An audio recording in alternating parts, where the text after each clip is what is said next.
కుట్రదారులు గుర్తుపెట్టుకోండి. యేసుక్రీస్తు ఆధిపత్యాన్ని నువ్వు కాదు కదా, నీ తాత జేజమ్మలు దిగినా యేసుక్రీస్తుని ఈ నేల నుంచి తుడిచిపెట్టలేవు. గుర్తుపెట్టుకో. తోట మట్టుకు ఈ భూమి విశ్వం ఉన్నంత వరకు ఉంటుంది.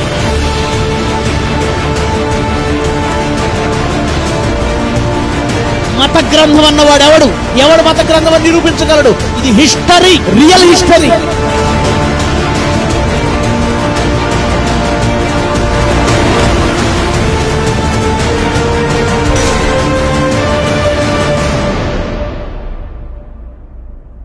ఇదంతా కట్టు కదని నువ్వంటే సరిపోదు. Half knowledge Radha Manohar Das. క్రీస్తు ఉనికి వాళ్ళు ఏం ప్రకటించారో తెలుసా? బబులోను చక్రవర్తి కాలంలో క్రీస్తుని అన్ని జనుల్లో ప్రకటించమని నా దేవుడు చెప్పాడు. వాళ్ళు ప్రకటించారు క్రీస్తు ఉనికి ఇండియాలో క్రీస్తు శకం 597 సంవత్సరంలో ఉంది అని ఈ దేశ ప్రధాని ఆధారాలతో సహా నిరూపిస్తే నువ్వెవడు టప్పంగాడివి. నీలాగే బొత్తిగా చరిత్ర తెలియని వాడు, జ్ఞానం లేనివాడు, బొత్తిగా ఆలోచించిన వాడి దగ్గర ప్రగల్భాలు పలుకు. నీ చోదంతా వాళ్ళు చెప్పుకో.